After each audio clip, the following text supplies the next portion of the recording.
A gente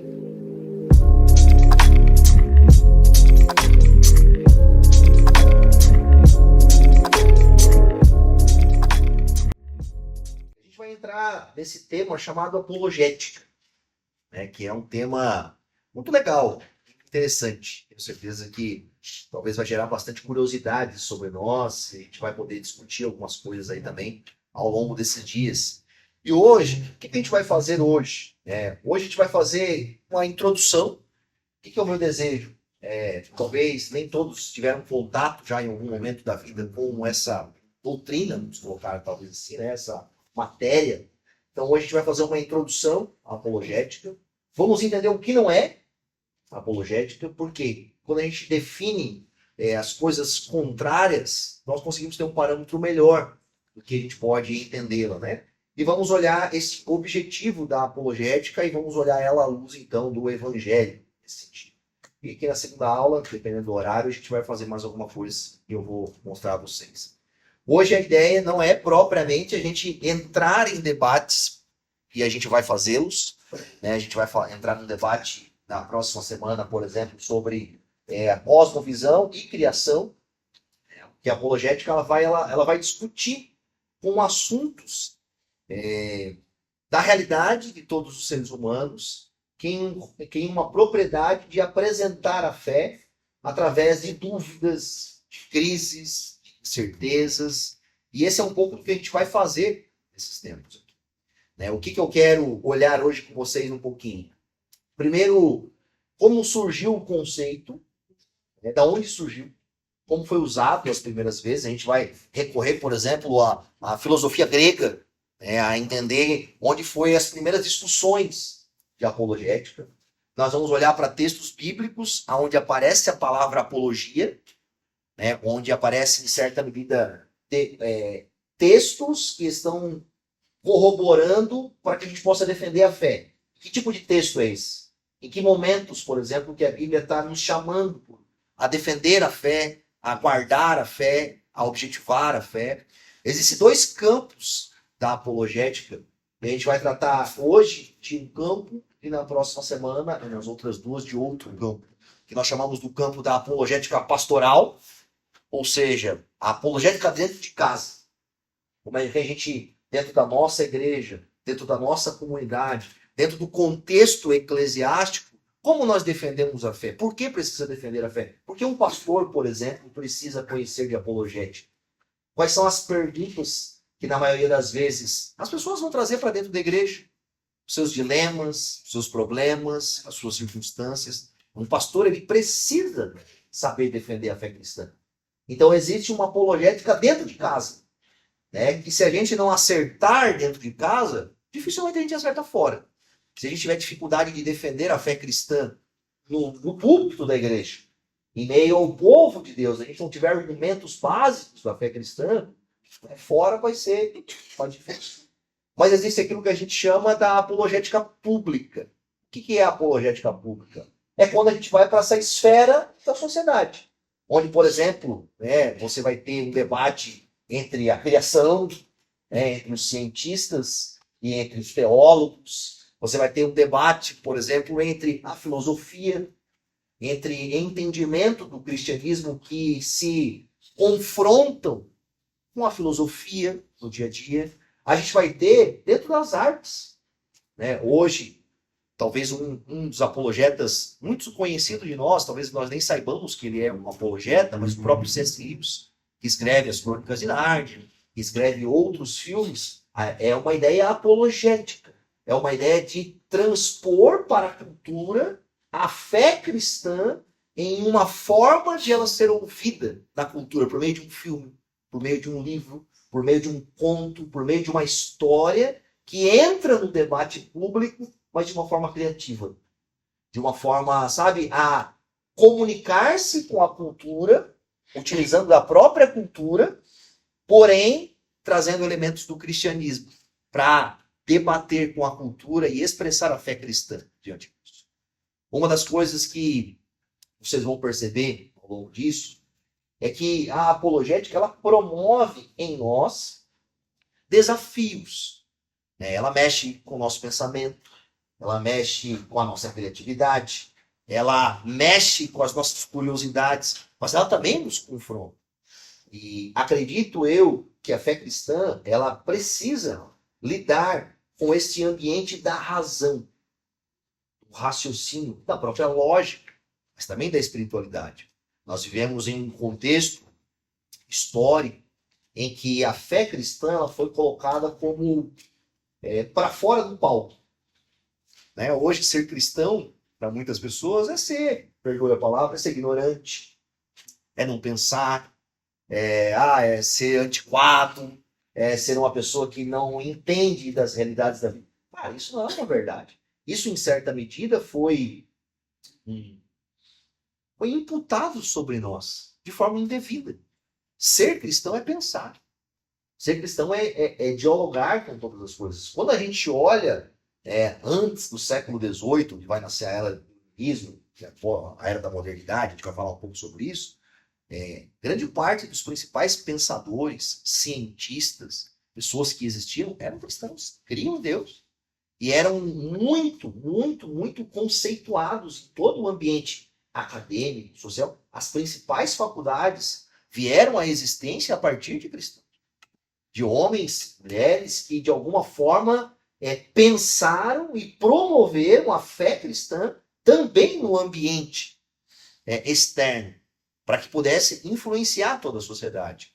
E de um tempo para cá, parece que o cristianismo ele foi empurrado para uma esfera de coisa pequena, pessoas inferiores, que não se comunicam com o restante da sociedade. Isso não é uma verdade.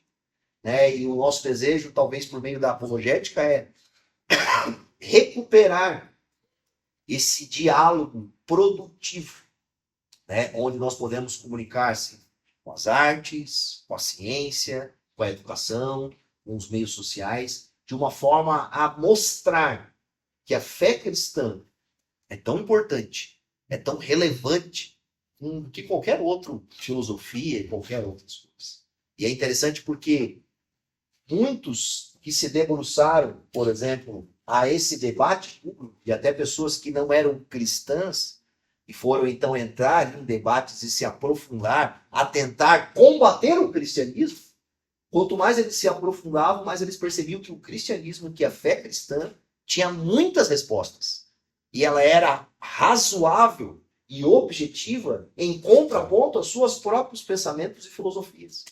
Então, isso para nós é uma base histórica. Homens que tentaram defender as suas ideias, contrariando o cristianismo, quanto mais se aprofundavam no cristianismo, mais viam quanto o cristianismo era excelente, quanto ele era as respostas concretas que eles não encontravam em outros lugares. É um pouquinho que a gente vai debater aqui nesses dias. Beleza? Eu trouxe, tem um livro que não é meu, que é do Mário, eu li aqui recentemente, Morte da Razão, do Francis Schaeffer. E é legal porque eu já tinha feito esse material nas aulas, e eu toco um pouquinho sobre a era da pós-modernidade. E tem esse livro aqui, que é do Sproul, Defendendo a Sua Fé, uma introdução à apologética. É muito legal, verdade. É um livro pequeno, não tem aí 200 páginas, 160 páginas, e ele vai pegar, vai pegar a filosofia, vai pegar alguns elementos muito claros da sociedade e vai contrapor com o cristianismo. Vai pegar pensadores e vai demonstrar como o cristianismo é, sim, evidente, claro e razoável diante de qualquer outros pensamentos. Bem? Quero ler um texto para vocês que vai nortear aí essas próximas 2 semanas. Está em 1 Pedro, capítulo 3, verso 15 ao 17. Diz assim para nós: Antes, santifiquem Cristo como Senhor em seu coração. Estejam sempre preparados para responder a qualquer pessoa que pedir a razão da esperança que há em vocês. Contudo, façam isso com mansidão e respeito, conservando boa consciência, de forma que os que falam maldosamente contra o bom procedimento de vocês, que estão em Cristo, fiquem envergonhados de suas calúnias. É melhor sofrer por fazer o bem, se for da vontade de Deus, do que por fazer o mal.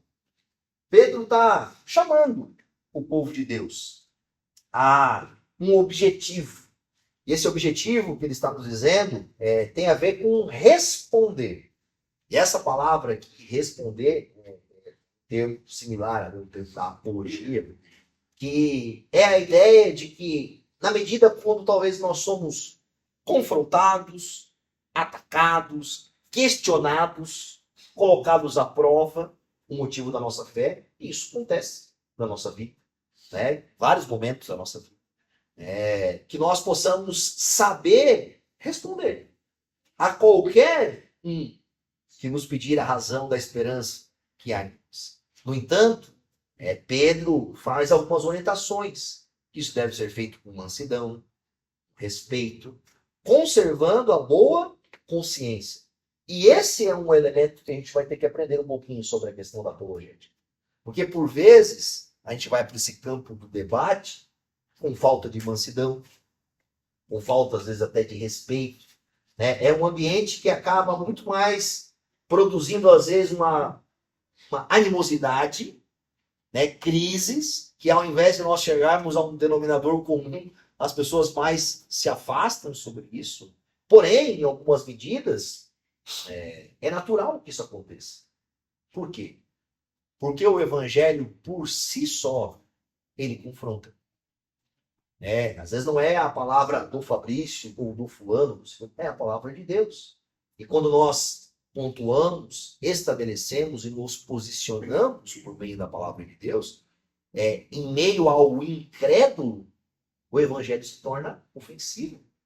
Porque o evangelho apresenta que a pessoa está no pecado, está no erro, está debaixo da ira de Deus, há uma condenação sobre ela.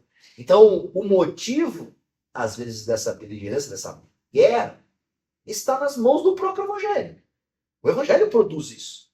Mas não deve ser o nosso desejo de fazer isso pela nossa ira, pela nossa falta de mansidão, pela nossa falta de respeito ou do próprio. Esse deve ser um cuidado. Essa definição clássica, da apologética, ela é a defesa do evangelho e da fé cristã. Fala muito tranquilo. Defesa do evangelho e da fé cristã.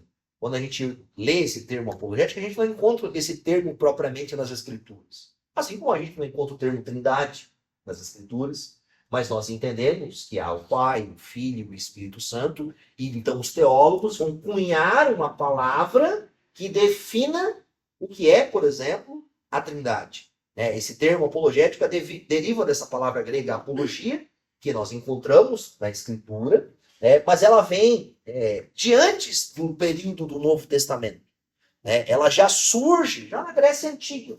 A Grécia Antiga ela é composta por um modelo de governo, por um modelo político, onde há muitos debates. A nossa democracia, por exemplo, que a gente escuta hoje, que a gente vê hoje no ano de 2026, ela existia, por exemplo, em uma forma distinta na Grécia Antiga. Democracia, poder do povo. Você tinha, por exemplo, na Grécia Antiga,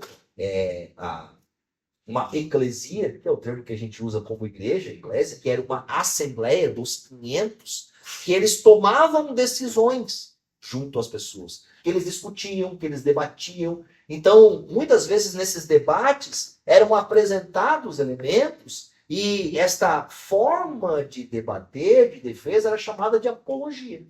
Isso acontecia também dentro do direito. O próprio direito que nós temos hoje dentro da nossa sociedade, não sei se existe alguém aqui entre nós que estudou direito, mas o direito ele tem a sua origem, tanto na Grécia Antiga como em Roma. Então, quando uma pessoa era acusada e ela era colocada frente aos seus acusadores, ela tinha a oportunidade de fazer uma apologia. Ou seja, ela tentava, de alguma forma, argumentar e afastar dela o problema, a acusação dela.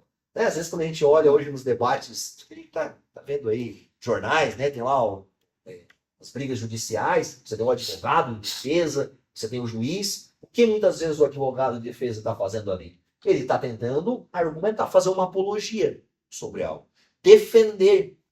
Então, este conceito tem a ver com isso. Tem um momento que é muito, talvez conhecido, na filosofia, que Platão vai citar isso, que é a apologia de Sócrates. Sócrates, ele foi acusado no fim da sua vida. Na verdade, ele foi morto ali após isso, né? Ele foi acusado de promover falsos deuses dentro da Grécia Antiga. Sócrates tinha mais afinidade com o deus Asclepio, que não era o deus da guerra, que é o deus, por exemplo, da medicina, o deus da cura. E ele começou a promover um pouco mais isso dentro daquele ambiente. E a Grécia vivia em guerra, e os deuses da guerra eram os deuses que mais se promoviam naquele ambiente. E Sócrates foi então chamado para fazer uma apologia. Foi chamado para... E aí tem um próprio livro, né, de Platão, que é o Diálogo da Apologia, onde Sócrates está defendendo o que ele pensa diante disso. E é triste porque ele defende, mas ele é morto. Né? Ele passa por uma assembleia, por uma eclesiástica, ali, quase uma igreja, uma brincadeira, são 500 pessoas, e ele é acusado. E há uma margem pequena, e aí dá um veneno para ele tomar, não lembro agora o nome do veneno, né? E aí ele tem que tomar um veneno, ele morre. E essa aqui é a última frase de Sócrates, né? Criton era um amigo dele, né? Ele fala: Criton, devemos um galo a Asclepio, pagai a dívida e não vos descuidei. Aqui, palavra, imagina as últimas palavras assim, né? Devei um galo a Asclepio, né? Pagai a dívida e não vos descuidei. Mas é legal porque, óbvio, a gente está muito longe do contexto, da história, da realidade disso, mas ele está ali argumentando, mesmo diante da sua morte, ele está chamando um dos seus seguidores, um dos seus discípulos que estão ali, Criton, bem como, por exemplo, o próprio Platão, né? E ele está lembrando eles que, de alguma forma, a argumentação dele ali, a oportunidade dele de defender o que ele acreditava, vamos colocar assim, né? A religião está dizendo que é certo, beleza? Asclepio é um deus pagão, assim como todos os outros deuses eram pagãos, mas na mente dele, ele foi, mesmo morto, ele foi bem sucedido no que aconteceu diante disso. E ele pede para que, em certa medida, Criton pagasse uma certa oferenda à medida pelo qual ele fez. Ou seja, ele percebeu que o lugar onde ele foi colocado, ele poderia ter fugido. Ele não fugiu, ele se colocou lá naquele lugar para defender aquilo que ele acreditava. E é triste, mas é interessante. A palavra apologia aparece 17 vezes no Novo Testamento. E todas essas 17 vezes, ela está lidando com essa questão de defesa. Se nós lembrarmos, por exemplo, um texto onde o apóstolo Paulo está lá em Éfeso, onde ele está sendo acusado diante das pessoas, ele e um companheiro dele. Ele vem ali e ele faz uma defesa da fé. O apóstolo Paulo, por exemplo, a Timóteo, fala que no dia que ele foi julgado, ninguém veio em defesa dele. A palavra que se usa lá é, por exemplo, apologia. E a gente tem outros e outros termos dentro do Novo Testamento que dão essa ideia de que Paulo está, o próprio apóstolo, né? Apesar que a maioria das vezes é citado por ele, mas é que tem a relação com uma defesa. Porém, não necessariamente o centro é a defesa dele. Ele está em todo momento mostrando a defesa do Evangelho. Ou seja, a forma com que ele discutia, com que ele lidava, com que ele argumentava com as pessoas, era para provar que o Evangelho era verdadeiro. Que a fé cristã era genuína. Que crer em Cristo não era algo etéreo, não era algo enganoso, não era uma coisa mística sem sentido, mas era uma realidade absoluta. E em vários momentos da Escritura, esse termo da apologia vai aparecer com isso. O que é interessante para nós? Nós, quando a gente olha para a própria Escritura, e aí eu quero depois fazer um desafio para você, sua casa, isso. Leia, por exemplo, o livro de Judas. É um livro muito pequeno. É um capítulo. O que Judas está fazendo? Sabe, tente pegar o tema central de Judas, da cartinha de Judas. Judas está defendendo a fé dos falsos mestres e do engano e das pessoas que estavam trazendo para dentro da comunidade cristã heresias e problemas. Judas está de alguma forma se forçando a isso. 1 João, muito similar. 1 João está argumentando várias vezes sobre pessoas que não criam que Jesus veio em carne, que diziam que amavam a Deus, mas não amavam os seus irmãos. 1 João está defendendo vários elementos em razão da fé. Por quê? Porque existia um grupo de pessoas que estavam ali deturpando a fé. Ou seja, estavam colocando coisas ou dizendo coisas que eram contrário ao evangelho e que eram contrário à fé cristã. A apologética, que nós conhecemos hoje, né, no ano 2026, ela é uma continuidade dessa historicidade. Ela é um meio diante disso. Quando a gente mergulha, por exemplo, nos pais da fé, né, você vai ter ali aqueles primeiros, terminou a era apostólica, dentro do primeiro século, até ali o ano 100, depois de Cristo. João vai morrer ali perto do ano 90, 95, 96. João morre, a gente chama isso de era apostólica. Okay? Depois disso, nós temos os primeiros pais da fé, né, que vão ser ali que a gente chama de patrística. Dentro da patrística, há um grupo de pessoas que são chamadas os pais apologetas. Por quê? Existe um elemento do período do cristianismo que está surgindo. Tente se colocar nesse lugar. A fé cristã, ela surge em Jerusalém, num grupo de pescadores, num grupo de pessoas pequenas, vamos colocar assim, né, que não eram conhecidas na sociedade, que não tinham um valor para aquela sociedade na época. E esse grupo cristão começa a crescer vertiginosamente em um século. Ao ponto de, 3 séculos depois, alcançar o Império Romano inteiro. Todas as províncias. Né? Não há registro, por exemplo, de outro tipo de religião que alcançou esta eficiência geográfica sem guerra, sem batalha, sem governantes. Né? A gente vai ter governantes cristãos no século IV. Né? Quando aí, então, Roma vai se tornar, vai assumir o cristianismo como a religião do império, mas até então não. Temos a ascensão, por exemplo, dos islâmicos ali, enfim, do século VII, VIII, mas era mais da espada, era batalha, era forçando as pessoas a fazer. O cristianismo não, ele cresce, é até assustador a forma como ele cresce.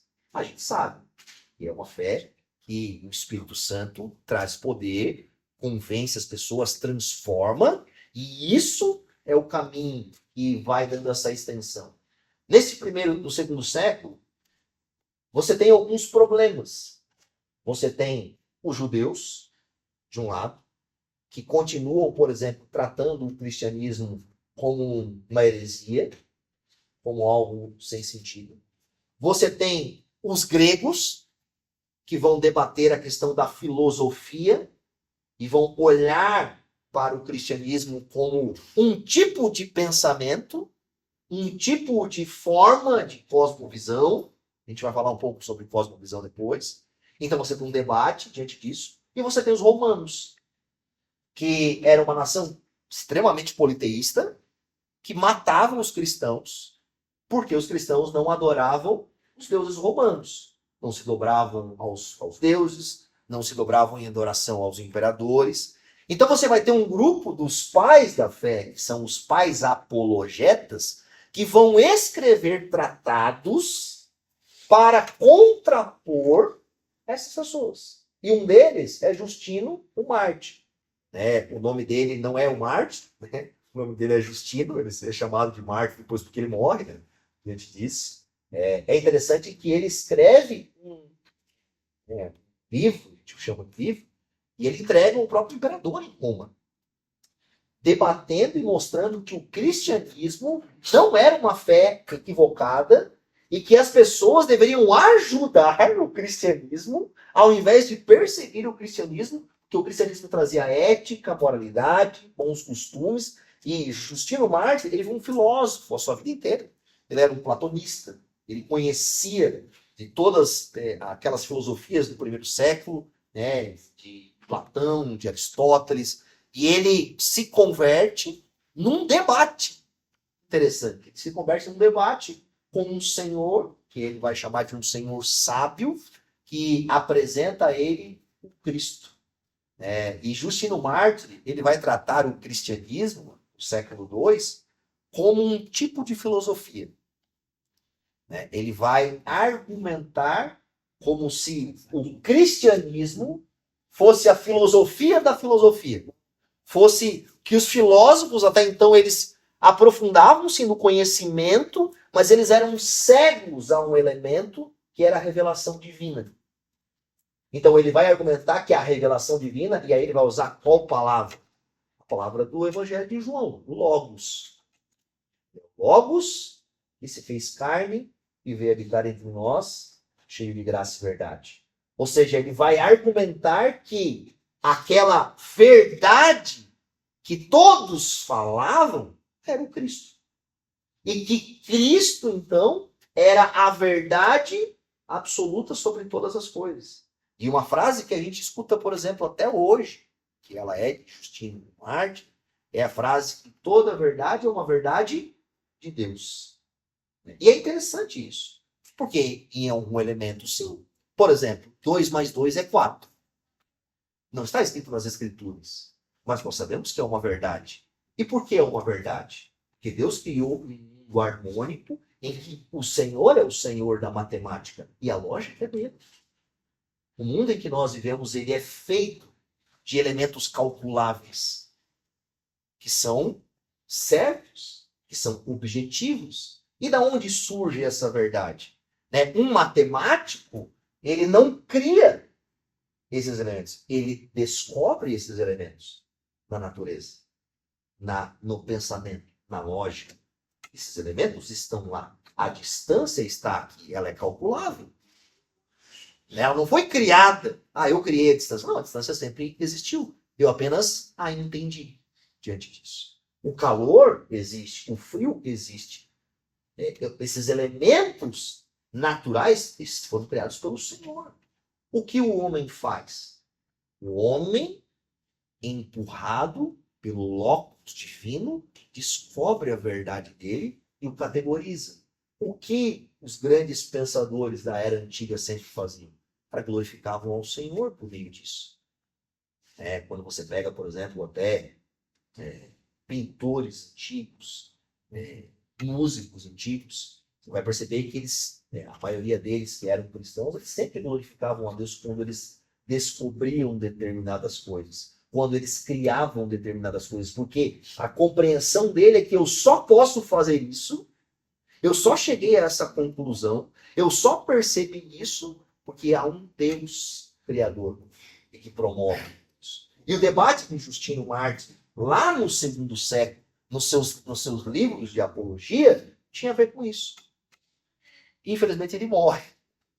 Infelizmente ele também é morto. Ele as suas ideias não são aceitas pelo Império Romano. Ele é morto pelo Imperador Romano, junto com outras 6 pessoas, né? Mas até hoje, por exemplo, a gente tem os escritos dele. De alguém que, no período em que viveu, se deparou com circunstâncias que eram contrárias à fé, que eram contrárias ao cristianismo, e ele fez o quê? Ele defendeu. Uma das coisas que eu acho muito bacana, não só do século II, mas também depois da Reforma Protestante, é que os debates, ao contrário de hoje, né, que os nossos debates são muito mais nas redes sociais, no Instagram, essas coisas, os debates eram por escritos. Então, uma pessoa escrevia um livro, e o que a outra pessoa fazia? Ela escrevia um outro livro para refutar. Pegava os argumentos daquela pessoa e trabalhava nos argumentos daquela pessoa para demonstrar que ela estaria, por exemplo, equivocada, que aquilo não era lógico diante disso. O próprio Justino, quando vai debater com os filósofos, ele vai entrar nesse meio, e ele é morto muito até por causa disso, porque os filósofos percebem que o que ele está ensinando está mostrando que a filosofia deles era, em certa medida, até hipócrita e não chegava a lugar nenhum. né? E o que eles fazem? E isso acontece muito hoje. O que acontece quando uma pessoa não consegue debater ou não tem argumentos? Ela vai silenciar a outra. Ela vai tirá-la do debate, né? Por quê? Porque se você não tem argumentos, você quer ser o vencedor, você precisa marcar o outro, você precisa eliminar o outro. Isso aconteceu muito dentro do cristianismo. Então, olhando um pouquinho nesse panorama histórico, né, a apologética não é algo que surge agora, é algo que a gente tem.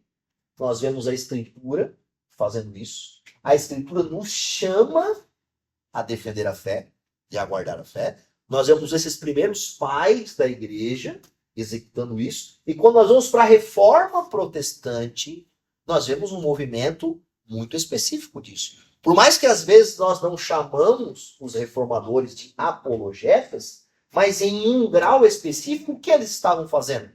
Eles estavam fazendo apologia. Eles estavam debatendo. Né? Quando a gente pega, já falei isso aqui, vocês vão lembrar, mas você pega lá as Institutas da Religião Cristã de João Calvino. Né? A primeira que ele escreve, ele encaminha um reino. O que ele quer mostrar? Ele quer mostrar que a fé protestante dos reformadores não é errada em relação ao catolicismo. Não é uma fé imatura, inconsistente, sem sentido ou pagã, como muitos atribuíam. Ele vai colocar até, você vai perceber que ele vai trabalhar em cima do credo apostólico, ele vai fazer vários elementos diante disso, tentando falar ao rei que parassem de matar e perseguir os reformados protestantes. Em uma esfera, o que a apologética faz? A apologética também nos ajuda nesse debate onde nós somos perseguidos, né? Onde hoje, por exemplo, né, a gente tem ainda nações em que o cristianismo é praticamente proibido. Né? Muitas pessoas são mortas. E o que nós precisamos? Como seria prudente, por exemplo, se nós tivéssemos pensadores no nosso tempo que se aprofundassem em debater e colocar em conceitos objetivos e claros que o cristianismo, frente a outras religiões, ele não é malvadão, não quer matar, não quer eliminar, não quer fazer tudo, pelo contrário. Né? Hoje a nossa sociedade, às vezes até olha mais para o cristianismo como sendo perverso do que em outras religiões. Né? Essas questões da guerra, a gente vê agora, estava lendo um pouco sobre como é a situação no Irã. A situação no Irã, especialmente para as mulheres, é absurda, é assustadora que elas vivem. Elas podem mostrar apenas os olhos. Né? Muitas mulheres no Irã, elas não têm acesso a tipos de atendimentos médicos que os homens têm. Elas vivem em uma opressão tão profunda dentro daquela sociedade que é assustador diante disso. Fazendo uma apologia entre a liberdade da fé cristã e a liberdade de movimento islâmico xiita, a fé cristã ela é muito mais lógica diante disso. E a gente precisa aprender a fazer esses debates. Então a reforma protestante vai trabalhar com isso. Eu quero olhar um pouquinho para nós o que não é a apologética. Vocês estão vendo? É legal, dá para ver, né? A apologética, por exemplo, não tem nada a ver com a violência, com a turbulência, por mais que a palavra ela venha desse campo semântico de defesa, mas a ideia não é que nós estamos entrando numa batalha com espada, com facas, com armas diante disso. Não. Até as únicas vezes que o povo cristão fez isso, de forma mais clara, que foi nas cruzadas cristãs, quando as cruzadas cristãs acontecem tem alguns períodos, né? Do século XI, até mais ou menos do século XIV, você tem a expansão do islamismo. O islamismo vai tomando, né? Se você olhar o mapa, você tem aqui a Europa, aqui, Portugal, Espanha, Itália. Você vem surgindo, você vai vir até a Ásia Menor, vai descendo, vai pegar ali Jerusalém, vem até o norte da África. Então, o islamismo ele começa a tomar essa proporção. Ele vem para o norte da África, ele vem tomando a Ásia, e ele começa a chegar em alguns lugares da Europa, no século XII, por exemplo, a Espanha, que ela está Você tem o norte da África aqui, você tem o oceano, e aqui a Espanha em cima.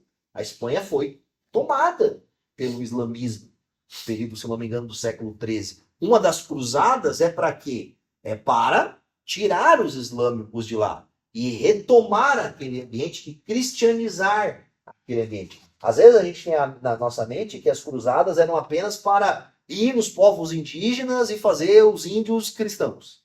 Não que eles não fizessem isso, né? Mas muita parte das cruzadas foi para quê? Foi para retomar esses ambientes e muitas delas não foram bem sucedidas. Essa do norte, do sul da Europa, sim, mas as pessoas que tentaram retomar, por exemplo, o poder de Jerusalém, os islâmicos, eles foram lá, ganharam a guerra, perderam, perderam, e diante disso.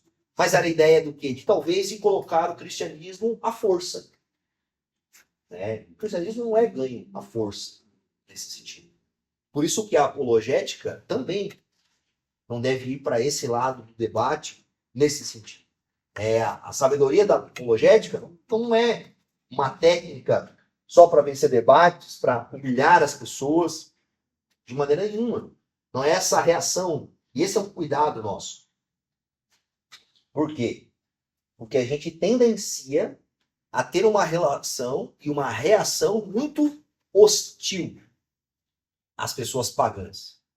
Ah, pastor, mas o senhor não crê, não entende, não tem os mesmos valores que eu, não pensa da mesma forma. Não vai pensar, ela não nasceu com ouro. É muito difícil de ela ter. Como que nós podemos, não estou dizendo que a gente deve abraçar o erro, mas a gente tem que olhar com um olhar de compaixão. Como então que a gente pode comunicar de tal forma que essas pessoas possam conhecer isso? Se nós entramos neste campo de batalha, né, já com essa demonstração de que nós queremos vencer por vencer e humilhar as pessoas, nós não vamos conquistá-las para Deus.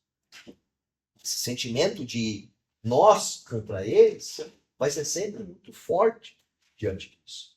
A defesa do evangelho jamais deve ser feita, né, de forma apenas a vencer as pessoas, pela força do ódio ou tudo mais. A gente vê os debates políticos. Como é? Eu não sei, mas eu acredito que a política ela é uma instituição de autoridade que o próprio Senhor estabeleceu, porque o Senhor estabelece os governantes, o Senhor que permite que isso aconteça. Mas quando a gente olha para os debates políticos, é vergonhoso a forma com que as pessoas lidam com o outro. Porque o que se quer ali? Se quer humilhar, se quer ali desmerecer, fazer outra pessoa ser envergonhada diante disso. A apologética não lida com isso. Não lida dessa forma. Não lida nesse sentido. Não é por esse caminho que nós nos voltamos a isso. Ela é o exercício do amor, com mansidão, em domínio próprio. O domínio próprio ela é uma parte clara e específica do debate. Porque quando nós dizemos ter a verdade, perdemos o domínio para apresentar a verdade, parece que a nossa verdade perdeu um pouco da sua verdade. Parece meio que eu estou falando. Mas você entende o que eu estou dizendo? Poxa, se nós cremos que aquilo que a gente apresenta é a verdade do Senhor, e nós, para apresentar essa verdade, nos tornamos irados, nos tornamos taxativos, usamos de uma performance totalmente equivocada, isso macula a verdade. A gente precisa ser manso, mesmo que as pessoas não compreendam a verdade. Mesmo que a gente precise, por exemplo, como Justino Mártir, se sacrificar pela verdade. Se entregar pela verdade. Mas não erguer guerras e batalhas, por exemplo, diante disso. Não é querer ferir, humilhar as pessoas, né, que se encontram fora da igreja. Mas sim ajudá-las. Ajudá-las para quê? Para que a gente possa argumentar e elas enxergar a fé cristã com uma relevância que talvez anteriormente eles não enxergaram. E esse é um cuidado. Não pode haver uma contradição, entre aquilo que nós anunciamos e o mensageiro. Se eu anuncio, por exemplo, a fé cristã como um elemento de amor, de transformação, de mudança, mas o mensageiro que está falando ela, ele é totalmente equivocado, você percebe que há um antagonismo entre a mensagem e o mensageiro. Então a gente precisa aprender a ser simpático, generoso. Nós devemos entender, como falei anteriormente, se há algo que a gente fala que é confrontador, que é forte, que seja o Evangelho. O Evangelho seja essa parte. Que ele seja esse conteúdo que talvez vai confrontar, vai tocar nas feridas de determinadas pessoas. Mas por isso que a gente precisa conhecer para poder argumentar. Um apologeta que não conhece, na maioria das vezes o seu argumento vai ser equivocado. Quais são os principais objetivos, da apologética? Não é conquistar as pessoas para nós. Não é ganhar o debate. Não é sair do lugar e falar assim, eu sou vitorioso. Eu humilhei, eu ganhei, ou eu... Não. Mas o objetivo do apologeta é conquistar as pessoas para Deus. Sabe? É que por meio desses argumentos, desse debate, não seja a minha eloquência que se mostra, olha como eu fui tão bom, como as minhas palavras foram tão bondosas, mas como o Senhor é bom. Como nós chegamos a talvez duas vias, e a pessoa que não crê na fé cristã, ou que está contra a verdade, ela fala assim, cara, a minha via não tem sentido. A via cristã tem sentido. Então, o apologeta, ele olha para o debate não para com um desejo de ele ser vitorioso, mas de o Senhor ser vitorioso. E isso necessita o quê? Compaixão, amor. Necessita eu morrer para mim mesmo e viver para o Senhor. E esse é um cuidado que nós devemos ter.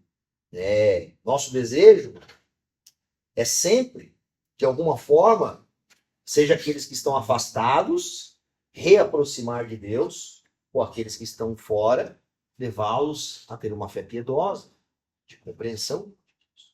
E a gente não pode, por exemplo, perder de vista isso. Às vezes a gente faz desses debates muito mais momento de discussão, de confusão, do que realmente clareza. Às vezes, a gente não precisa falar tanto. Uma das coisas na apologética que a gente deve aprender é que, por vezes, o apologeta faz mais perguntas do que afirmações. Porque como que, por vezes, nós convencemos uma pessoa? Se eu só faço afirmações, eu falo para ela, é assim, você precisa fazer desse jeito, a verdade é essa, e quem não acreditar nessa verdade vai para o inferno e acabou, e acabou. Cara, isso não é. Mas agora quando você, no meio do debate, você cria boas perguntas em que leve a própria pessoa a ela mesma se questionar, a ela mesma se perguntar, a ela mesma parar e falar. Porque quando você pergunta, você gera na pessoa a forma de ela raciocinar. Você gera na pessoa um meio pelo qual a pessoa ela vai se questionar. Ela vai tentar, mesmo que seja mentalmente, responder àquela realidade. Então esse, por exemplo, deve ser um cuidado. Às vezes, o nosso problema não está nas formas objetivas de defendermos a verdade, mas está na forma de nós criarmos perguntas que façam as pessoas pensarem por si só e chegarem à verdade. Olha para as Escrituras, livro de Romanos. Olha quantas perguntas o próprio apóstolo Paulo faz no livro de Romanos. Perguntas retóricas. Ele pergunta e ele responde. Que diremos então? Continuaremos a pecar para que a graça de Deus aumente? Poxa, o que ele está fazendo com o leitor?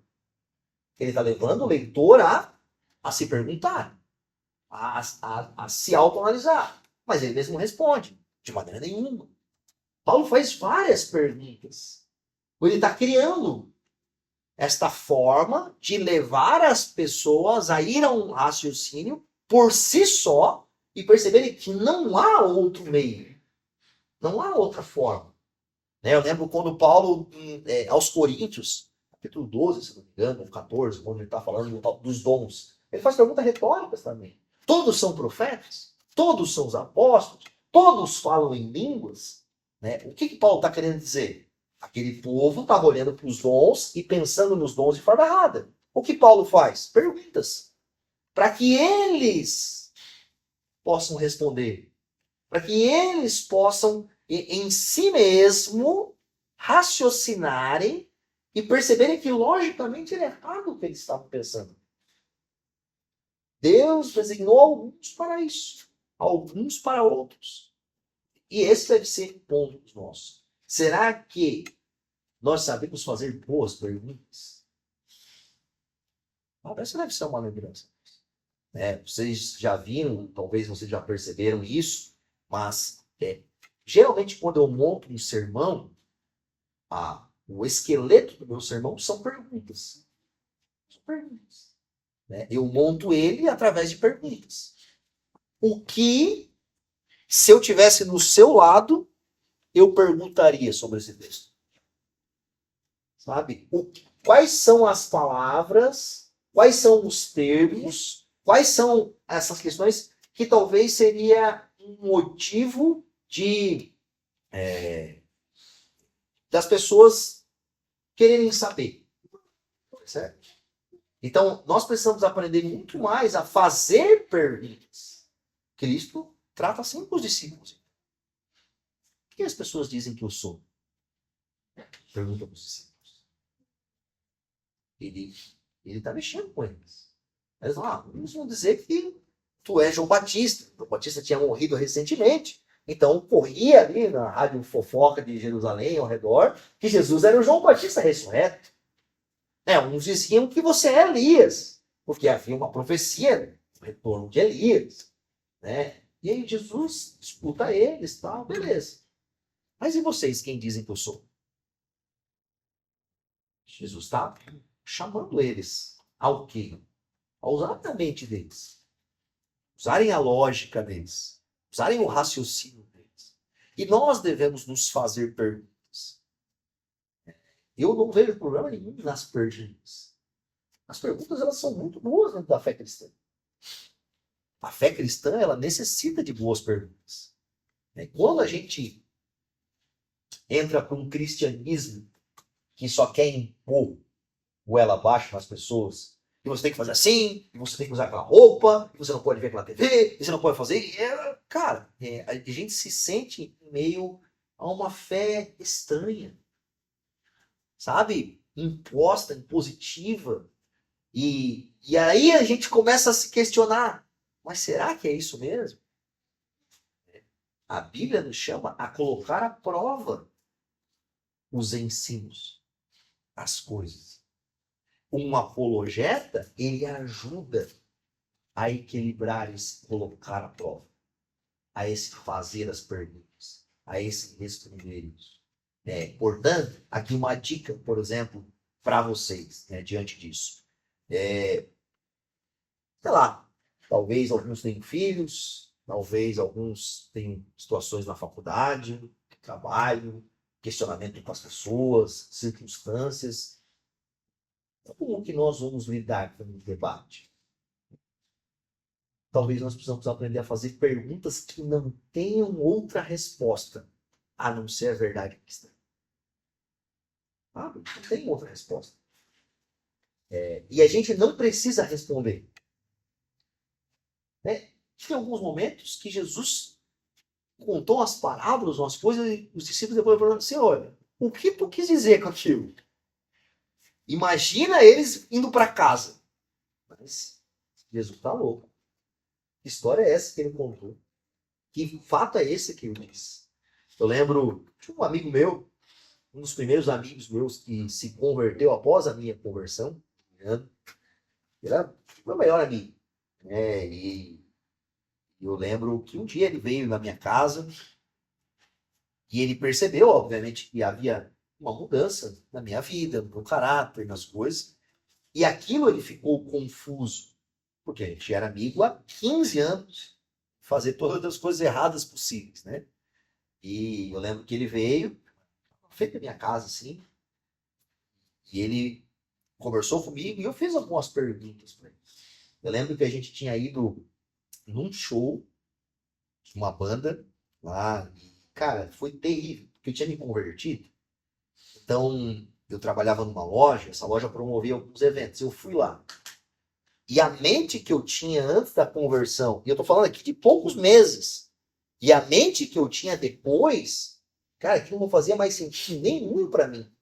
Tá naquele lugar, vivendo aquela coisa. E eu fiz perguntas para ele. Ele tava assim, querendo, não, a gente precisa montar uma banda que nem aqueles caras. Ele tem que ganhar dinheiro. Eu falei, cara, você viu o que aqueles caras fizeram? Você viu a ideia do que eles promoveram? Você viu o pensamento? Você acha que aquilo vai durar muito tempo na vida dele? Eu não respondi essas coisas para ele. Né? Eu questionei ele diante de um propósito maior, diante de uma realidade maior. Cara, será que esse é o motivo da nossa existência? Será que a gente foi criado para isso? Será que esse é o fim? Hoje a gente tem a primeira pergunta, talvez, esse é o fim pelo qual o homem foi criado? A gente precisa saber qual o fim pelo qual nós fomos criados.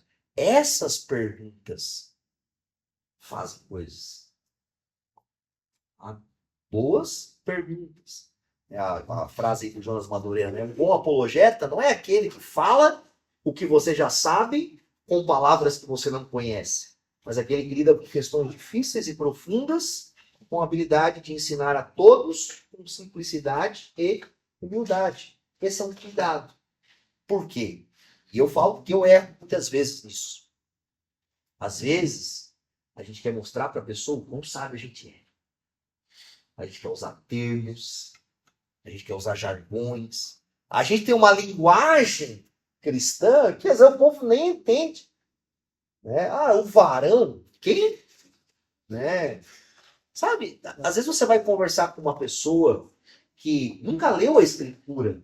Ele fala assim, não, porque Salomão lá em Eclesiastes, Eclesi quem? Né? O quê? Não estou dizendo que a gente não deve citar as escrituras, Sebastião. Não estou dizendo isso.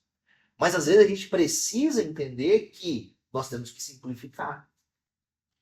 Nós precisamos falar em uma linguagem que seja acessível à pessoa que nunca conheceu a nossa linguagem.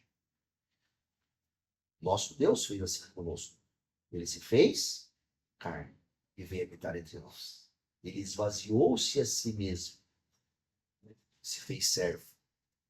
A forma como Deus se comunica conosco, agora eu vou usar uma palavra difícil, é uma forma antropomórfica. É o quê? É um Deus eterno que não tem uma linguagem humana, mas se traduz dentro do nosso cotidiano do dia a dia. Como um pai fala com um bebê, balbuciando palavras, sabe, para tentar atrair. Deus, ele usa a nossa linguagem. Jesus fala algumas vezes para os discípulos, olha, estou falando aqui com vocês de coisas humanas e vocês não entendem. Imagina se eu falasse com vocês das coisas espirituais. Jesus não fala no momento assim com os discípulos. E às vezes isso é uma questão nossa. Às vezes nós queremos ser muito, muito técnico e espirituais. Com pessoas que não nasceram de novo. Então, o verdadeiro apologeta não é o que tem o linguajar mais difícil, mais rebuscado, mas é o que consegue traduzir essas coisas tão profundas de forma simples, de forma acessível, de forma a chegar no ouvido de um grupo de pessoas que pode ter tanto uma criança, quanto um doutor, quanto um analfabeto, pessoas de todas as idades, e elas conseguem entender da mesma forma. Conseguem comunicar a elas da mesma forma. Então esse é um cuidado para nós. A apologética tem por objetivo converter crentes em pensadores, pensadores em crentes. Isso é muito legal. A apologética não é só para essa área pública, para a área dos descrentes, para a área dos incrédulos, mas ela também é para dentro da igreja. Ela é para mexer com o povo e fazer o povo pensar. Sabe? Uma das minhas, vou usar o termo, acho que o termo não é frustração, mas às vezes a minha uma santa indignação é fazer o povo pensar mais. Fazer o povo questionar-se sobre a sua fé, se aprofundar na sua fé, né? O crer também é pensar. Todo o raciocínio lógico e a intelectualidade que o Senhor lhe deu, ele deu para a glória dele. Deu para a glória dele. E nós, por vezes, usamos tanto a nossa intelectualidade, o nosso raciocínio lógico, a nossa massa cefálica e tantas outras coisas, e não é errado nós usarmos. Nós temos que fazer isso, nós temos que fazer bom uso, porque nós somos os mordomos da criação do Senhor e temos que cuidar bem dela. Mas, ao mesmo tempo, temos que usar disso para uma riqueza imaginativa. Vamos pegar os livros mais lidos na história do mundo, que é o Peregrino, escrito por John Bunyan. Olha a riqueza imaginativa daquele livro. Ele cria uma narrativa de um personagem que passa por momentos da sua existência que são os momentos que a Bíblia apresenta que o cristão passa. Pelo vale da sombra da morte. Ele encontra um intérprete, que é, por exemplo, um pastor que vai ajudar ele a entender as escrituras, as coisas. Ele chega diante da cruz, ele deixa a sua mochila, o seu fardo. Olha a riqueza imaginativa de alguém que trabalhou a literatura, a arte, para promover com que as pessoas lessem uma história fictícia, mas que conta algo profundo diante disso. E nós precisamos olhar para a fé cristã também com esse modelo. Poxa, como nós podemos, de alguma forma, óbvio, de forma fiel, de forma sensata, usar essas coisas para que a fé cristã seja expressa, possa possibilitar essa interação com a cultura. Como é que a gente pode explicar melhor, recomendar? Então, esse é um objetivo da apologética. A apologética tem esse objetivo de traduzir, de conectar, de levar a fé cristã, os valores cristãos, a ideia do cristianismo a todos os lugares. O desejo é ganhar as pessoas para Deus e não para nós mesmos.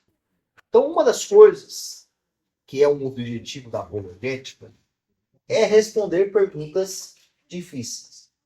E existem muitas perguntas difíceis, não é verdade? A próxima semana, a gente vai tentar responder algumas perguntas difíceis. Entrar em alguns temas. E até nesse dia eu quero que vocês perguntem também. Não que vocês não possam fazer hoje, tá? Vocês podem fazer. Mas a gente vai brincar. Assim, se Deus é bom, por que existe mal? De onde é que surgiu? São perguntas difíceis. E essas são perguntas que o apologeta ele se debruça em debater, em responder. E essa deve ser uma questão nossa, Como responder eficazmente as perguntas que a cultura ao nosso redor tem feito a respeito de Deus, quais essas objeções que levantam, por exemplo, contra a fé cristã, como encontrar meios. E é interessante que esse deve ser um cuidado nosso. A fé cristã, as escrituras, obviamente, elas não estão tratando sobre todos os temas. A gente não vai encontrar, às vezes, algumas respostas científicas de algum ponto, psicológicas de outro ponto, estruturas em algum sentido. Ela não se detém, talvez, a responder em detalhes determinadas coisas. Mas isso não quer dizer que a Bíblia é ineficiente. Não é. Na minha perspectiva, muitos teólogos têm a clareza de que Deus inspirou homens a escreverem tudo aquilo que era necessário ao conhecimento da fé e da revelação que Deus é por meio das Escrituras. Nós, talvez, como muitos cientistas, Não saberemos a resposta de todas as coisas do universo. Dentro da ciência, se sabe mais, por exemplo, sobre a superfície da Lua do que sobre o fundo do mar.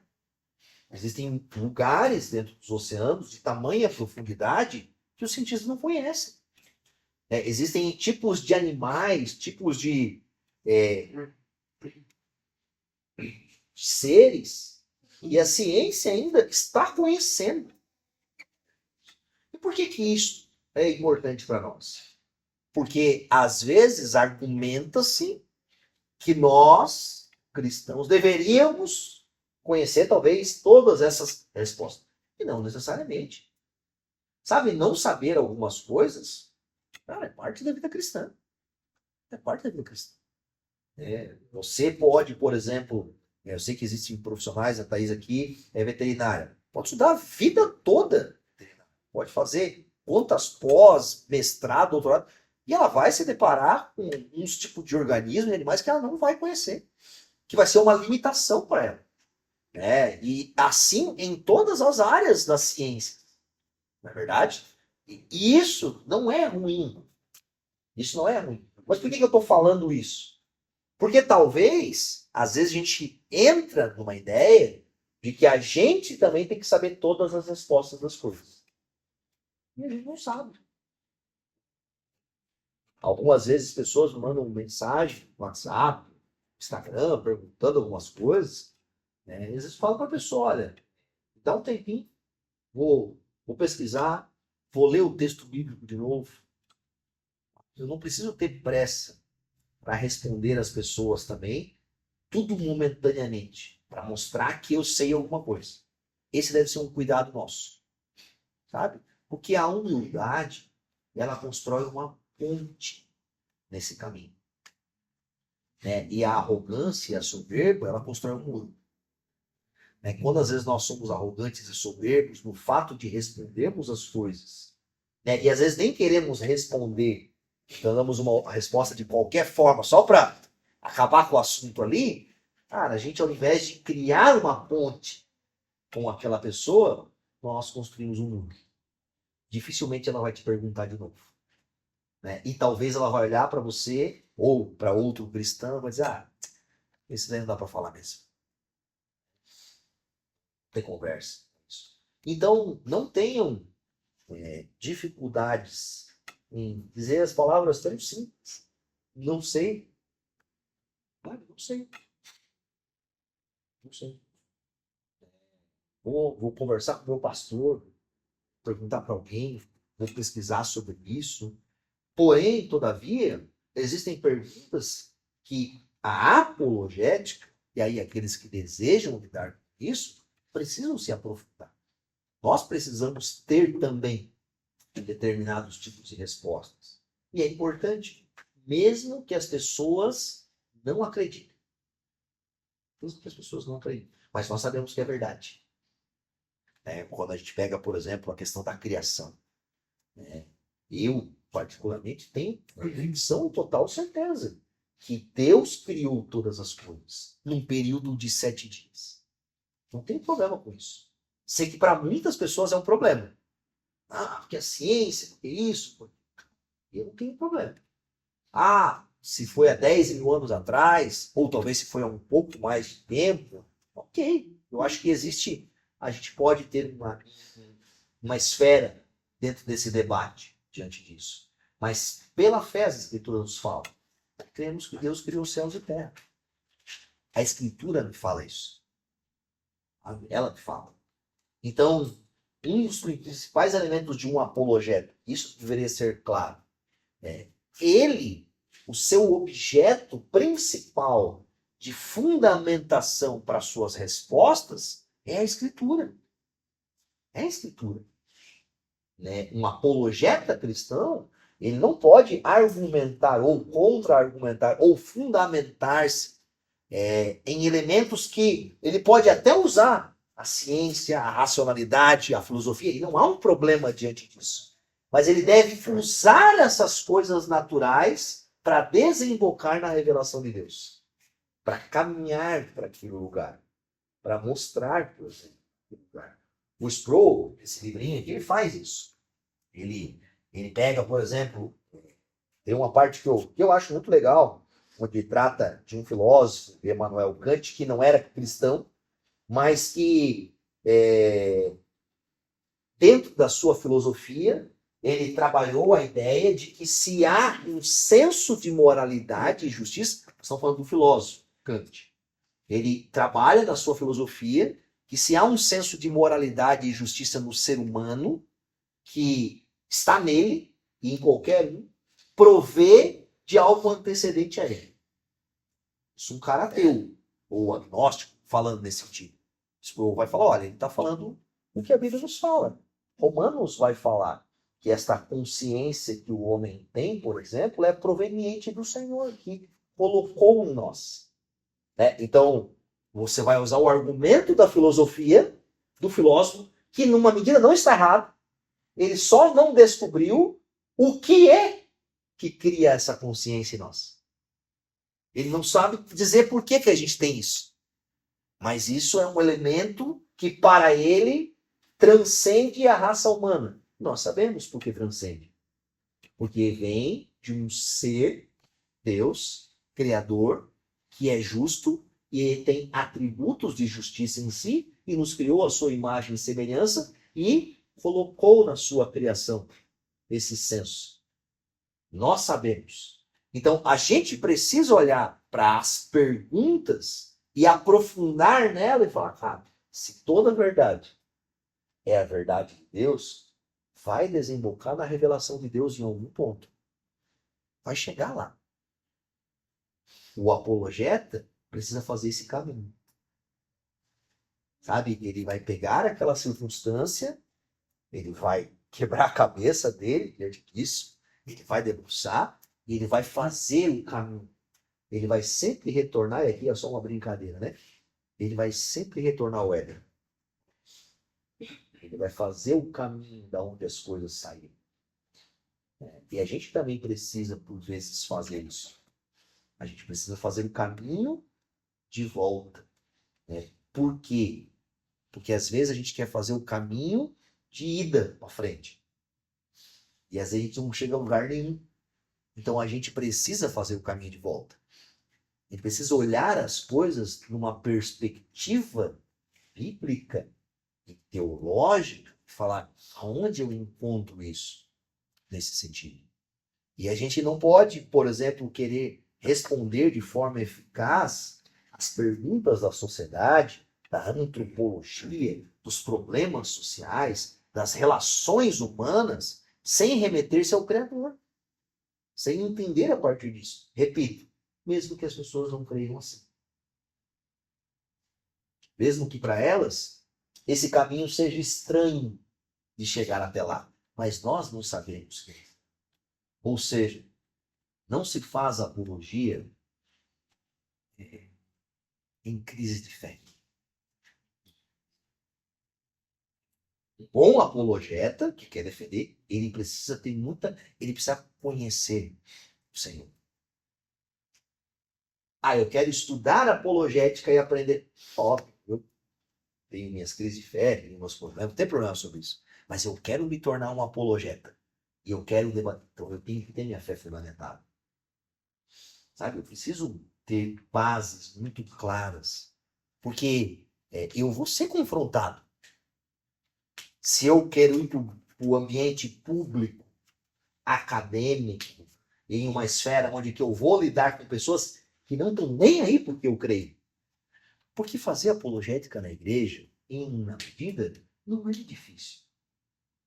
Com o pastor, mas eu respeito o pastor. O pastor está ali, sabe que o pastor lê a Bíblia, que tem isso. Mas fazer a apologética no ambiente público, ou lidar com a defesa da fé em um ambiente, por exemplo, onde você não tem um cargo, onde você não é autoridade, onde você não é reconhecido, onde não nem aí se você é líder lá da tua igreja ou não, se é presidente, não, você quer. Então, nesse ambiente, não estou dizendo que a gente não deva fazer, mas a gente precisa ter confiança na nossa fé. E entender que talvez as pessoas não vão compreender e crer, mas eu preciso compreender e crer. Eu preciso saber, por exemplo, daquilo que eu estou falando. E nós precisamos aprender a responder essas perguntas. A apologética também não é uma técnica para caçar hereges, né? Isso é muito comum nos dias. Às vezes a gente acha que o apologeta é aquele que está ali o tempo todo batendo, gritando, chamando as pessoas de pagãos ou de heréticos. Em certa medida, isso não é o caminho da apologética. O caminho da apologética, ele tem essas duas vertentes: orientação e a disciplina. Orienta-se a pessoa em essa essência educativa. A apologética, ela educa as pessoas. Ela educa as pessoas. Ela tem essa função pedagógica. E aí a gente não olha só para essa área do campo, dessa esfera mais acadêmica. A gente olha para o dia a dia. Como é que nós defendemos a fé de forma pedagógica com os nossos filhos em casa? A gente tem que ensinar eles o sofrimento, por vezes, faz parte da vida do cristão, e Deus continua sendo bom diante disso, e a providência do Senhor se demonstra diante disso. Eu tenho que ensinar, ou por vezes lidar com as pessoas que estão passando por uma perca, por um luto, por uma circunstância em que elas não conseguem responder àquela realidade. E a gente precisa argumentar que, infelizmente, a morte é um resultado do pecado. Todos vão morrer, todos vão se deparar com esse tipo de circunstância. Então, a apologética vai lidar com essa forma, de forma pedagógica, de forma a construir esse caminho para trazer o que a pessoa? Para trazer de forma educativa um senso de convicção. E isso é importante para nós. O apologeta, ele lida com as circunstâncias do dia a dia para trazer consolo, convicção, conforto, confronto necessário. Ela é disciplinar, por quê? Porque em algumas vezes as pessoas saem do caminho. Elas se colocam fora. Elas estão olhando para a vida cristã e já não estão mais valorizando ou vivendo da forma que condiz com a fé cristã. Então a gente precisa trazê-las de volta ao caminho. Por vezes argumentando, cara, é isso mesmo que o Senhor deseja para a sua vida? Você não percebe que esta prática, e aí fazendo perguntas, né? Ela desagrada aquele que te salvou? Você não vê que, por exemplo, nas Escrituras, já houve determinada pessoa que passou por uma situação similar à sua e ele colheu frutos ruins diante disso? Então, a forma de lidar com isso também é um elemento para disciplinar. A gente precisa utilizar isso no campo do dia a dia, nessas questões. Uma frase do Spurgeon, né? E aqui a gente vai caminhando para essa parte agora, entendendo a apologética como serva do Evangelho. O Evangelho é como um leão enjaulado. Não precisamos defendê-lo, só precisamos deixar que saia da jaula. Quando ele fala que nós não precisamos defendê-lo, a gente não precisa. O Evangelho, ele tem uma natureza sobrenatural, fixa e imutável. A gente sempre deve lembrar disso. Nós podemos apresentá-lo em circunstâncias diferentes. Uma sala de aula, um lugar, lidando com as pessoas, usando exemplos no dia a dia, mas o Evangelho, ele é algo objetivo e claro. Ponto. Ele é um leão. Essa é a natureza dele. Ele é um leão. Ele não é domesticável por mim, por você. Ele não é moldado como um gatinho ou como um cachorro que a gente faz o que a gente quer. Ele é selvagem. Lembra Jesus falando com Nicodemos? É como um vento. Ninguém segura. Um lado, o outro, sabe para onde? A gente precisa entender que essa é uma característica do Evangelho. O que o apologeta faz? O apologeta, a gente olhar ali, ó, o primeiro slide que eu usei, né? Ele é como uma pessoa que tira as pedras do caminho, ou que abre a jaula. Nem sempre o apologeta é o evangelista. Ele pode até também ser o evangelista. Mas ele faz o quê? Ele tira essas pedras, ele libera o caminho para que o leão possa vir e fazer o seu serviço. Quais são ali as questões, as dúvidas, os problemas, as circunstâncias que às vezes as pessoas têm diante disso? A gente precisa promover, e a ideia apologética é o quê? É promover um caminho para que o evangelho chegue mais acessível às pessoas. Lembra, nem sempre o apologeta é o evangelista. Vamos pegar ali o caso, sei lá, do C.S. Lewis, né? Não necessariamente ele estava ali, ele mesmo, pregando ou chamando as pessoas ao arrependimento, mas ele criava elementos dentro da sua arte, da sua forma de fazer, para ajudar as pessoas a entenderem isso. E a tarefa apologética é dar essa liberdade ao leão. E o leão por si só, o evangelho por si só, tem a força para combater, para quebrar heresias, para destruir vãs filosofias. Todas as vezes, né, que o evangelho for pregado de forma objetiva, de forma clara, ele vai fazer o seu trabalho. E entendam isso, né? O evangelho é uma espada de dois gumes, a palavra de Deus. Ela tanto converte as pessoas e leva as pessoas a serem transformadas, quanto deixa claro que aquelas pessoas, ao ouvirem e não crerem, são desculpáveis. E acho que esse é um cuidado nosso, quando nós falamos sobre apresentar o evangelho.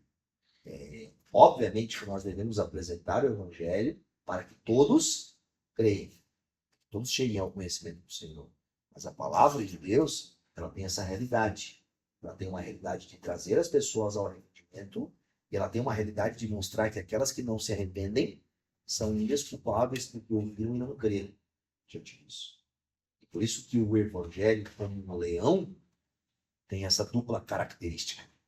Tem a característica de mudar o coração das pessoas, transformá-las, mas também tem uma característica de demonstrar que aqueles que não creem, né, são corrompidos, estão equivocados. Jesus falou isso cara a cara, muitas vezes, quando fala, Deus, olha, vocês têm olhos e não enxergam, têm ouvidos e não ouvem.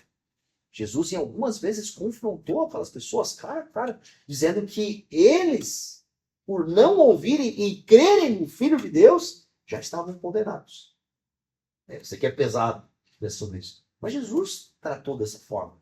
E era a verdade encarnada, a palavra visível diante das pessoas, e pessoas não creram nele. Mas o fato de não crerem nele, em nenhum momento descaracterizou e diminuiu quem ele era. Muito pelo contrário. Ele foi glorificado da mesma forma. E essa deve ser uma lembrança nossa. Nós não precisamos ter medo, nós não precisamos querer construir adereços ou mudar a essência do evangelho para que as pessoas conheçam o evangelho. E isso é um problema. A gente não precisa fazer, se aquelas pessoas só entendem dessa forma, então eu vou mudar a forma da apresentação, mudar o conteúdo do evangelho para que seja mais palatável, para que seja mais acessível, para que não seja tão ofensivo a elas. Não. O evangelho é um leão domesticável. Não é minha essência mudar o que o evangelho é. O evangelho é isso. É isso. Especificamente. Se eu altero ele, não estou pregando o evangelho. Estou pregando outra coisa. Então a tarefa do apologeta não é não é mexer na essência da mensagem. A essência é uma. Ele precisa ter isso bem fundamentado. Ele pode ajudar, tirando as pedras do caminho, respondendo perguntas, promovendo o ambiente, mas a tarefa dele é tirar ali a gradezinha da jaula para que o leão faça o seu trabalho. E esse deve ser um cuidado nosso. Por quê? Porque existe uma característica problemática da apologética que é alterar a essência da mensagem. A gente tem Isso foi muito comum, por exemplo, no século XIX, aonde a gente tem o crescimento daquilo que a gente chama do liberalismo teológico, aonde você tem um período na história cristã em que eles estão na mente, né, de alguns se distanciando de um fundamentalismo, estão construindo um tipo de teologia liberal, onde está se olhando para Jesus apenas como um Jesus histórico, como um Jesus que é bom, que é alguém que tem um trabalho social, que veio para fazer uma revolução social das pessoas. E aí se defende, se argumenta com base apenas nisso. E isso é muito comum nos nossos dias hoje. Pessoas que tentam defender a fé cristã e apresentar a fé cristã no debate público, argumentando sobre Jesus, não como o leão da jaula, mas como, né, um coitado, um cara ali que morreu, que lutou contra os fariseus, que queria ajudar os pobres. Quando Jesus não fez essas coisas? Mas ele não é só isso. Não é só isso. Então, esse é um cuidado. Por quê? Porque, às vezes, o problema do apologeta é ele se envolver tanto com a cultura e ele diluir Jesus à cultura. E diluir Jesus ao quê? Àquela circunstância. Como eu posso revestir a fé cristã para que seja acessível a esta ideologia, né? A este pensamento que temos na nossa sociedade agora. Vocês já me ouviram falar sobre isso, mas vale a pena repetir. O que nós vivemos como sociedade hoje, eu não estou dizendo que é bom, que é ruim, que é certo, que é errado, que é o melhor, que é o pior, mas a sociedade ela vive em constante mudanças. Daqui a um século, os nossos netos, talvez, vão estar aqui, eles vão estar lidando com outros problemas da sociedade. Talvez os problemas que a gente está lidando hoje, de ideologias, de a luta de esquerda com direita, de um conservadorismo, de o problema das lutas de classe, das lutas sexuais. Cara, se a gente olhar para 5 séculos atrás, ninguém lidava com essas coisas. Algumas dessas coisas. Você entende? Esse deve ser um cuidado nosso. Não que a gente não deva responder à nossa época e ter respostas para dialogar com essas circunstâncias. Mas essas circunstâncias não são o fim. Elas são extremamente imutáveis. E se a gente pensar apenas no Evangelho como um meio para resolver o problema da nossa geração, isso é muito comum. Não, a nossa geração, a gente precisa ganhar. Não, ok, eu entendo isso. Mas, meu irmão, o que é? Ainda mais a gente que está numa geração tão acelerada que em pouquíssimo tempo, talvez muitas coisas vão mudar. Então esse é um cuidado que a gente tem que ter. Cuidado. Vamos tirar a pregação expositiva da igreja, vamos pregar sobre as causas sociais, sobre a ideologia de gênero, sobre isso, sobre a política, sobre a esquerda, vamos responder à nossa sociedade agora. Legal. Mas a gente vai se distanciar tanto da Bíblia, da fé e da palavra de Deus, que daqui a pouco a gente não vai nem saber mais o caminho de volta. É intrigante, mas dentro da nossa comunidade, né, algumas pessoas às vezes ficam em crise porque a gente prega expositivamente. A gente deveria falar sobre outras coisas, sobre isso, sobre aquilo. Ok, eu tenho certeza que a gente pode falar sobre várias outras coisas, né, diante disso. Mas se a gente não tiver como o centro, o nosso modelo de ensino, levar as pessoas a compreender o que é a palavra de Deus e o que Deus falou como uma verdade imutável que alcança todas as categorias de todos os povos, nós vamos diluir a mensagem do Evangelho. Então, vocês também precisam ser defensores, por exemplo. A gente ficou pregando agora, por exemplo, Efésios, né? Do capítulo 4 ali em diante, são muitos textos até parecidos. Paulo fica até repetindo algumas coisas, as palavras. Talvez para algumas pessoas, por exemplo, é massivo. Tipo, o pastor agora vai pregar sobre isso de novo. Ou vai linkar com um pouco daquilo na semana que vem. Mas um dos grandes problemas da nossa sociedade é o quê? Nós não temos mais paciência para aprender a longo prazo. Né? É muito difícil para as pessoas. Por quê? Hoje eu venho aqui no chat GPT, eu pergunto para o Google, eu encontrei a resposta em segundos. Mas isso não quer dizer, quero falar isso com amor para nós, que a nossa sociedade é mais evoluída. Que a nossa cultura, geração é mais evoluída. Não é. Aliás, os estudos estão mostrando claramente que quanto menos as pessoas vão atrás de conhecer e se aprofundam para criar, promover e conhecer os ambientes, e tudo é dado a elas de mão beijada, isso mais torna o ser humano, às vezes com maior dificuldade, mais ignorante, para usar uma palavra talvez mais feia. Né? Quando a gente olha para séculos passados, né? O que eles criaram, o que eles faziam, o que eles promoviam. Isso. Hoje mesmo eu estava conversando com uma pessoa, atendendo ela, a gente estava falando sobre música, né? E eu não sou um músico, lido muito com a música, mas tenho tentado ler um pouco sobre isso. E a gente às vezes olha para esse universo e fala, cara, hoje as pessoas não criam mais música com instrumentos, trabalhando notas. Né? Antigamente, eu sou também tão velho, mas vi nos anos 90, viu? Pô, tinha várias bandas que para você fazer uma música, os caras passavam lá 2 anos para fazer um CD dentro de um estúdio, criando notas, ritmos, melodia e coisas. Hoje a gente não tem isso. Né? Porque hoje o universo ficou o quê? Tem que ser tudo muito rápido. E qual que é o problema disso em relação à questão que a gente está falando? É a questão, às vezes, de olharmos o evangelho da mesma forma.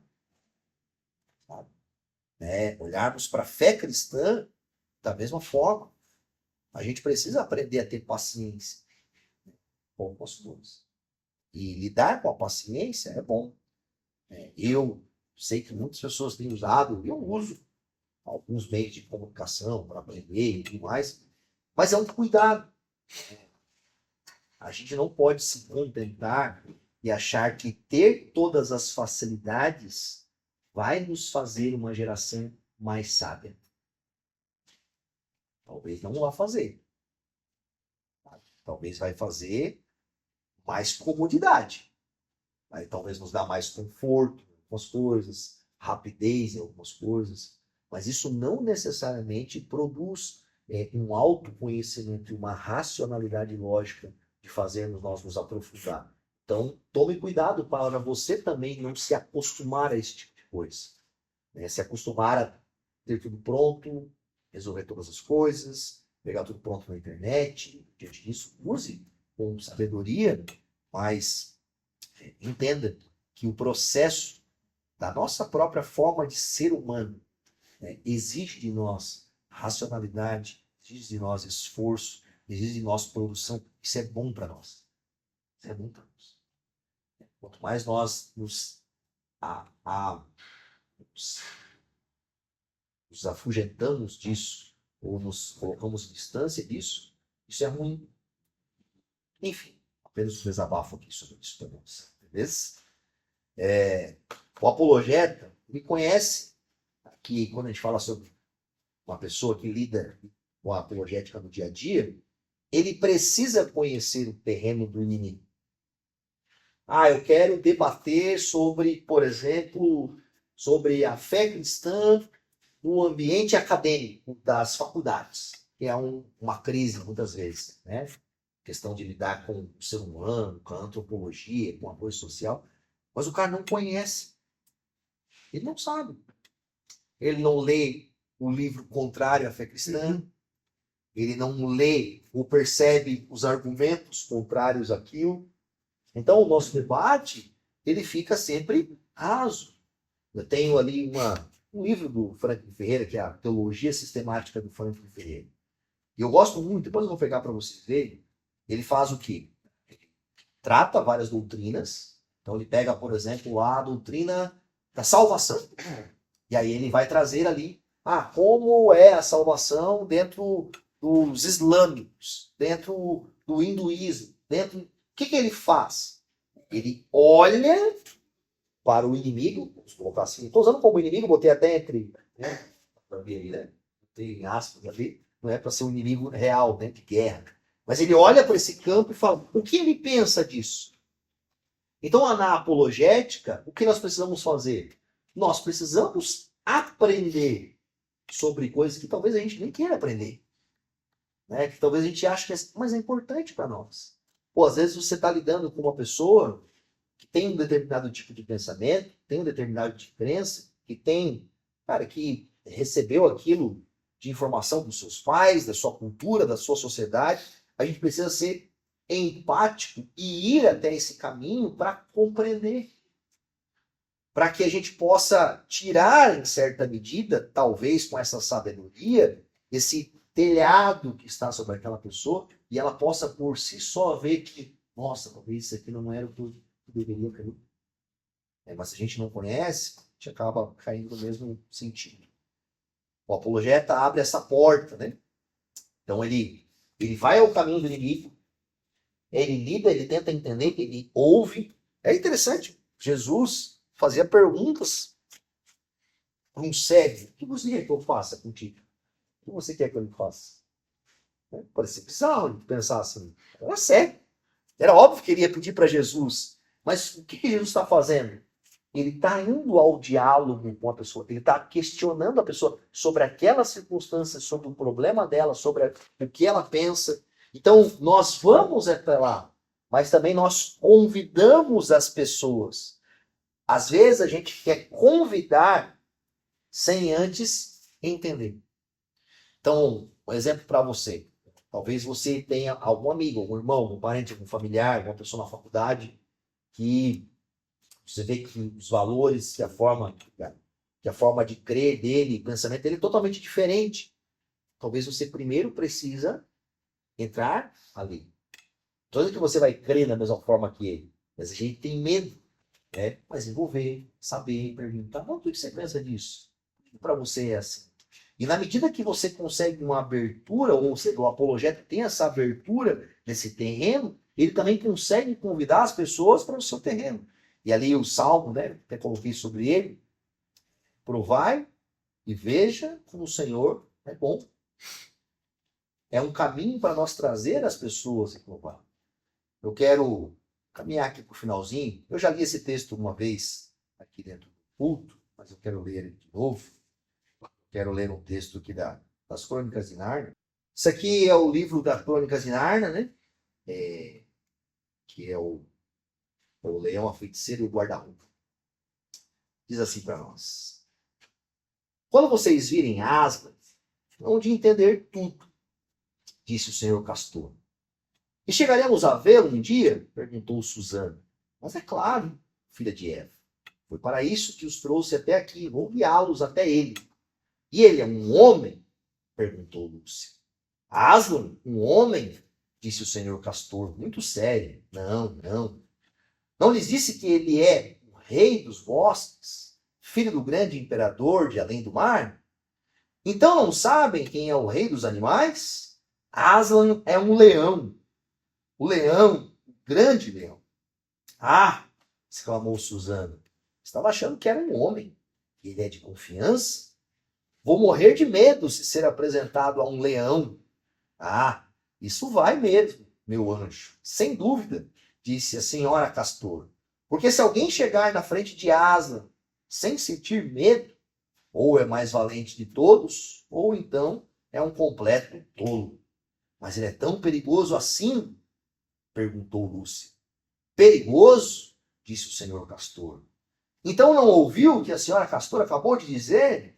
Quem foi que disse que ele não era perigoso? Claro que é perigosíssimo, mas acontece que é bom. Ele é rei. Disse e repito. Estou louco para ver o rei, disse Pedro, mesmo que tenha muito medo. Muito legal esse diálogo que C.S. Lewis está construindo dentro das Crônicas de Nárnia. Por quê? Porque ele está fazendo apologética. Ele está tratando do ser de Deus, de quem Deus é, de um conhecimento de Deus de forma figurada e fictícia, num conto, que as pessoas leem, que a gente tem filme ou algo mais sobre isso.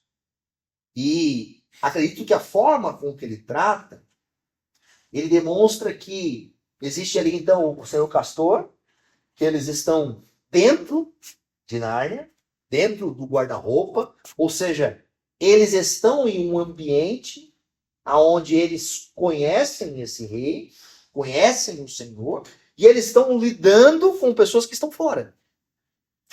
Que obviamente adentraram por um momento, estão ali flertando com o povo de Deus, conhecendo o povo de Deus, mas não conhecem o Deus daquele povo. E há esses questionamentos diante deles. E esses questionamentos passam por essas duas circunstâncias. Quem é? E em um primeiro momento, aqueles meninos estão pensando que é apenas um homem. Que eles vão lidar apenas com uma pessoa comum, no cotidiano, no dia a dia deles. E o senhor e a senhora Castor apresentam Aslan de uma outra forma, né, como um leão. Óbvio que dentro dessa ficção que C.S. Lewis constrói, você tem os animais falantes, você tem essa realidade, mas você tem uma realidade de que aquele ser transcendente é mais do que um ser humano. É mais do que uma simples pessoa. É mais do que alguém comum que se relaciona conosco no dia a dia. E esse ser transcendente, que é um leão, e aí, obviamente, esta figura que causa espanto, causa medo, causa insegurança. Imagina, sei lá, se nós estivéssemos aqui e tivesse com os vidros fechados, tivesse um leão andando ali fora. A minha esposa já teria que pular para janela do outro lado, rapidamente, diante disso. Por quê? Porque a gente associa este ser que transcende, e agora aqui com o leão, com algo que também nos causa espanto. E conhecer a Deus genuinamente, no primeiro momento, causa espanto nas pessoas. Causa espanto. Não é normal, não é natural conhecer a Deus. Não é. Não é que nem conhecer o meu amigo. Vem aqui, deixa eu te apresentar o fulano, o beltrano, o ciclano. Em um primeiro momento, a tarefa do apologeta de abrir um caminho para o leão é abrir um caminho para um mundo de incerteza das pessoas. Você vai lidar com a incerteza das pessoas, com a insegurança das pessoas, com um ambiente que não é comum a elas. Não é comum. E a gente deve lembrar disso. A gente deve lembrar. Nós não estamos falando de uma mensagem comum. Nós não estamos falando de algo que é, como a gente ia ali no BH, como a gente ia ali na farmácia, como ali a gente lidar com uma circunstância do dia a dia. Nós estamos apresentando a um ser, um rei de todas as coisas, que é maior sobre todas as coisas. E a gente não precisa ter medo, mas a gente deve lembrar que, na maioria das vezes, a primeira impressão que as pessoas vão ter é uma impressão de insegurança e incerteza. É natural. Portanto, o apologeta, ele não deve ter medo dessa incerteza das pessoas. Aliás, como o senhor e a senhora Castor, ele deve confirmar essa incerteza das pessoas. Sim, ele é grande. Ele é diferente. Às vezes a gente quer normatizar, não precisa normatizar. O espanto diante do Deus eterno é um meio pelo qual as pessoas podem ser conduzidas a conhecer o Deus eterno. Tirar a característica do espanto do leão é tirar a história verdadeira. É diluir a história. Mas esse mesmo ser que é um leão, ele também é um rei. Ele também é bom. Ele também é pessoal. ele também relaciona-se. Então a gente precisa trabalhar nessas duas coisas. A tarefa, por exemplo, desta questão da apologética é o quê? É, em primeiro ponto, nós estarmos convictos de quem ele é. O senhor e a senhora Castor conheciam Deus. Sabiam quem ele era. Muitas vezes o nosso problema é não conhecer verdadeiramente quem é. E aí a gente vai para esse campo de defesa da fé e a gente está com mais crise, está com mais medo do que a pessoa que está do outro lado. Não é verdade? A gente está inseguro, a gente não está certo, a gente tem medo de falar determinadas palavras, mas não. A principal tarefa de uma pessoa que lida com apologética é ele se relacionar com Deus. Ele precisa se relacionar com Deus. Ele precisa conhecer a Deus de forma tão profunda, agradável, com temor e alegria. De tal forma que ele possa expressar isso para as pessoas. Por isso que, dentro da apologética cristã, não há espaço para pessoas que não creem no Senhor. Na apologética cristã. A falta de percepção de conversão, uma realidade, às vezes é um problema. Nós precisamos ter muita clareza. Quero terminar ali com esse texto de Apocalipse. A gente vai depois orar para nós encerrarmos. Se quiser abrir Apocalipse capítulo 1, verso 12, 19. Isso diz assim. Aqui João estava na ilha de Patmos e ele estava preso por causa do evangelho do Senhor. E aqui Jesus já havia, muito provavelmente, subido aos céus, talvez já há uns 50 a 60 anos. E a imagem que as pessoas tinham de Deus, né, através de Cristo, obviamente, era do Cristo encarnado, que morreu, que se entregou numa cruz. Então, essa imagem visível desse Cristo foi anunciada por meio dos 4 evangelhos, correu todo aquele lugar, aquele período, e a imagem de Jesus sendo levado aos céus. E o que percebo, em especial desse início do livro de Apocalipse? Deus está se revelando ao povo de uma maneira mais profunda, para que aquele povo possa conhecer e saber aonde ele está, quem ele é e qual a imagem. Lembra? O povo está sendo perseguido, o povo está perdendo a fé em alguns pontos, e talvez a imagem na mente de muitos ainda era do Cristo sofredor, Cristo morto. E na minha percepção como pastor, às vezes nós ainda tendenciamos a enxergar, e não que a gente não deva lembrar de Cristo morto e crucificado em nosso favor, isso é parte da mensagem evangélica, mas ele não está mais lá. Sabe? Não está mais lá. Ele passou por isso, mas ele está agora em outro ambiente, vestido de glória, e é o que João vai nos relatar. Voltei-me para ver quem falava comigo, voltando-me, vi 7 candelabros de ouro, e entre os candelabros alguém, semelhante a um filho do homem, com uma veste que chegava aos seus pés, e um cinturão de ouro ao redor do peito. Sua cabeça e seus cabelos eram brancos como a lã, tão brancos quanto a neve, e seus olhos eram como chama de fogo. Seus pés eram como bronze numa fornalha ardente, e a sua voz com um som de muitas águas. Tinha em sua mão direita 7 estrelas, e da sua boca saía uma espada afiada de 2 gumes. Sua face era como o sol, quando brilha em todo o seu fulgor. Quando o vi, caí aos seus pés, como morto. Então ele colocou sua mão direita sobre mim e disse: não tenha medo.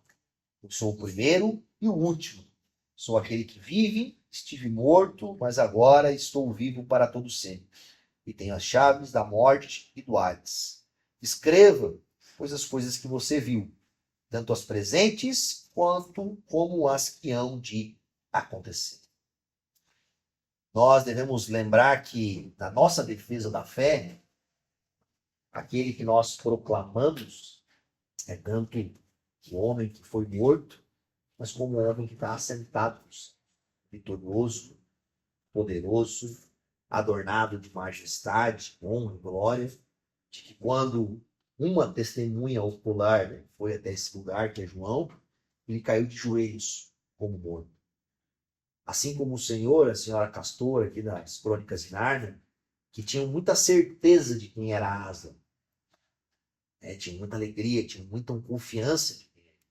Nós, no meio da apologética, também precisamos ter essa confiança, sabe? Não dá para a gente anunciar o Cristo ressurreto, vencedor, assentado aos tronos, com dúvidas, com incerteza, cheio de medo. Não, nós anunciamos ele com muita alegria. E sempre sabemos que ele é o Rei vencedor. Amém, povo de Deus?